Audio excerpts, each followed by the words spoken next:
আজকে একটি মজাদার রেসিপি নিয়ে হাজির হলাম, সেটা হলো বিরিয়ানি রেসিপি। বিরিয়ানি খেতে সবাইরই ভালো লাগে এবং যদি হয় নতুন ধাঁচের নতুন কিছু তাহলে তো কথাই নেই। আজকে আপনাদের সামনে নিয়ে এসেছি ছোলা বিরিয়ানি। এই ছোলা বিরিয়ানি কিভাবে তৈরি করবেন বা কিভাবে বানাবেন তার একটি ভিডিও দেখে নিন ঝটপট এবং বাসায় তৈরি করে ফেলুন এবং প্রিয়জনকে উপহার দিন। তবে শুরু করার আগে আপনাদের কাছে ছোট্ট একটাই অনুরোধ রইবে, যদি আমাদের রেসিপিগুলো আপনাদের ভালো লেগে থাকে তবে অবশ্যই সাবস্ক্রাইব করুন এবং পাশে থাকা বেল আইকনে ছোট্ট একটা ক্লিক করুন, তাহলে সবার আগে আমাদের রেসিপিগুলো আপনার নোটিফিকেশনে পৌঁছে যাবে। বিরিয়ানির জন্য আমি এখানে 1 বাটি পোলার চাল নিয়েছি, দেখে নিন। এখন আমি চালগুলো ধুয়ে নিব ভালো করে। এবার একটা ছাঁকনির মধ্যে চালগুলো তুলে নিব যেন চালের পানি ঝরে পড়ে। অপরদিকে পাতিলে পানি গরম করতে দিয়েছি। এখন চালগুলো ফুটন্ত পানিতে ঢেলে দিব সবগুলোই এবং নাড়াচাড়া করে নিব যেন নিচে চালগুলো বসে না যায়। এবং চালগুলো এমনভাবে সিদ্ধ করতে হবে 10% থেকে 8%ই চাল সিদ্ধ হয়ে যায়। দেখেন, এবার একটা ছাঁকনিতে 8% সিদ্ধ চালগুলো ঢেলে নিলাম।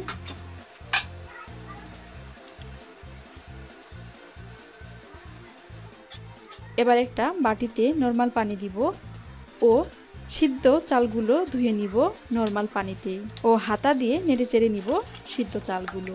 এবার ছাঁকনিটা তুলে নিব যেন পানি ঝরে পড়ে যায়, তার জন্য রেখে দিলাম। অপরদিকে আমি প্যানের মধ্যে মুরগির মাংস নিয়েছি, সেখানে একে একে সামান্য হলুদ গুঁড়া, 1 চা চামচ গুঁড়া মরিচ ও সামান্য গুঁড়া মরিচ, লবণ 1 চা চামচ দিব, 1 চা চামচ রসুন বাটা, 1 চা চামচ আদা বাটা। এখানে আমি 1 চা চামচ মশলা নিয়েছি, সাদা এলাচ, দারচিনি, লবঙ্গ, জিরা ও কালো এলাচ সবগুলো বেটে নিয়েছি, সেগুলো দিব। এখানে পেঁয়াজ কুচি নিয়েছি, দেখেন পেঁয়াজগুলো আমি একটু মোটা করে কেটে নিয়েছি, দেখতেই পাচ্ছেন। সেগুলো ঢেলে দিব, তারপর তেল ঢেলে দিব। এবার আমি সবগুলোই মেখে নিব হাত দিয়ে। মাখা হয়ে গেলে হাতটা ধুয়ে সামান্য পানি দিব। এবার প্যানটাকে চুলায় বসিয়ে দিব।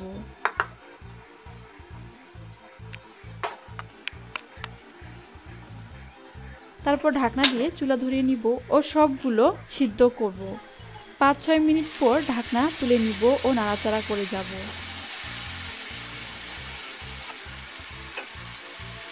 আবারও ঢাকনা দিব। 6-7 মিনিট পর ঢাকনা তুলে নিব ও সবগুলো ভালো করে নেড়েচেড়ে নিব ও একটু করে পানি দিব ও নাড়াচাড়া করে যাব। আবারও একটু পানি দিব, নাড়াচাড়া করে যাব। অবশ্যই একবারে পানি দিব না, একটু একটু করে পানি দিয়ে মাংসগুলো ভেজে নিব। এবার আমি ছোলা নিয়েছি, সেই ছোলাগুলো কিন্তু আমি আগে থেকেই সিদ্ধ করে নিয়েছি, সেগুলো ঢেলে দিব প্যানের মধ্যে এবং নাড়াচাড়া করে যাব। আবারও পানি দিব প্যানের মধ্যে ও নেড়ে চেড়ে নিব। এবার আমি সিদ্ধ করা চালগুলো ঢেলে দিব প্যানের মধ্যে এবং সবগুলো ভালো করে নেড়ে চেড়ে নিব।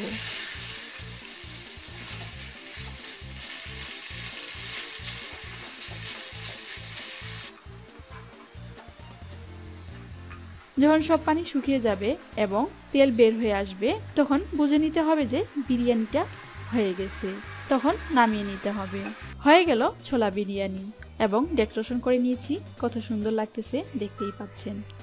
যদি এই রেসিপিটা আপনাদের ভালো লেগে থাকে তবে অবশ্যই লাইক, কমেন্ট এবং শেয়ার করবেন এবং কোনো প্রশ্ন থাকলে অবশ্যই কমেন্টস করবেন এবং আমাদের আরও নতুন নতুন ভিডিও যদি দেখতে চান তবে অবশ্যই আমাদের চ্যানেলটিকে সাবস্ক্রাইব করবেন ও পাশের বেল আইকনে ছোট্ট একটা ক্লিক করবেন। সো ভালো থাকবেন, সুস্থ থাকবেন, ধন্যবাদ।